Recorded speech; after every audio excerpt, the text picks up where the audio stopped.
Ada satu informasi juga yang kita sampaikan dulu untuk pemirsa IDX Channel ya, dan kita akan bicara dari sektor lain, ini khususnya untuk rokok, di mana pemirsa dari sisi volume penjualan rokok PT HM Sampurna Tbk atau HMSP ini kembali turun pada kuartal 2 2020, yakni minus 27,8% secara year on year. Sedangkan bila dibandingkan dengan kuartal sebelumnya, penjualannya masih minus 12%. Induk usaha HMSP Philip Morris International pada 21 Juli lalu merilis data bahwa HMSP hanya menjual 18 miliar batang rokok pada kuartal 2 2020. Secara kumulatif volume penjualan HM Sampurna pada semester 1 2020 turun 18,47% dibandingkan volume penjualan HMSP sepanjang semester 1 2019.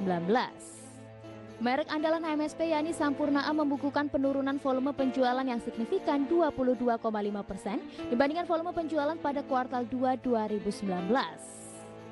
Begitu pula dengan merek Jisamsu yang menunjukkan penurunan volume penjualan pada kuartal 2 2020 hingga 26% year on year.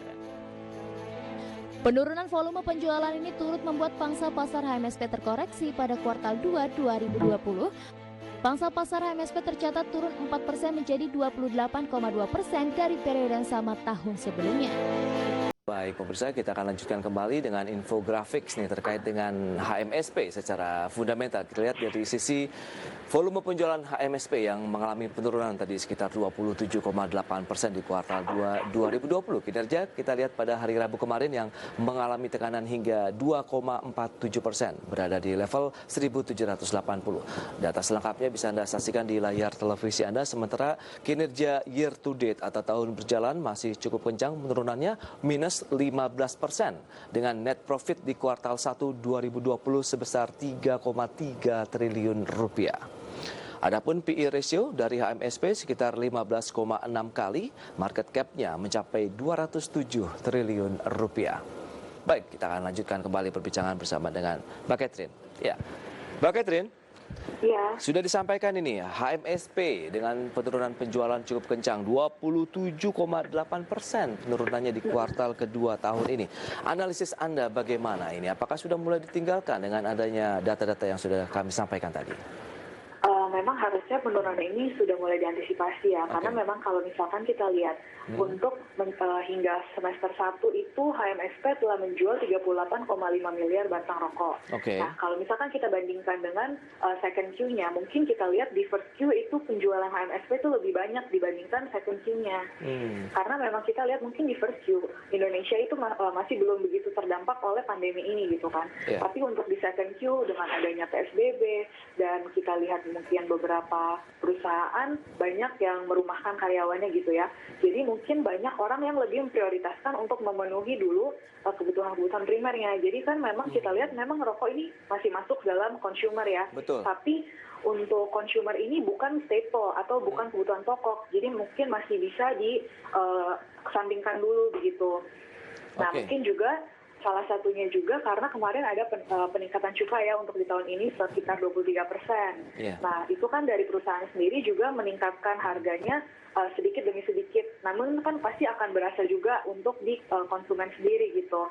Nah, mungkin adanya juga peralihan dari konsumen untuk mencari memang alternatif yang lebih murah. Karena memang juga mengingat adanya pandemi ini, ekonomi mungkin lebih sulit begitu. Makanya untuk hal-hal yang seperti ini mungkin dia mentingin lagi untuk brand. Tapi untuk memenuhi dulu deh gitu. Makanya kita lihat mungkin adanya penurunan. Berarti ada banyak faktor ya memang menghambat dari sisi penjualan konsumer yang rokok ini. Kita lihat tadi HMSP tidak jauh berbeda dengan gudang garam begitu karena adanya pandemi, sehingga mungkin mereka harus pilih-pilih nih apakah yang penting dulu kah atau yang tersiernya yang diutamakan begitu ya. Betul, tapi rekomendasi yang bisa Anda berikan untuk HMSP kemudian juga gudang garam, apakah bisa menjadi pilihan investasi atau sebaiknya ditinggalkan dulu sementara ini?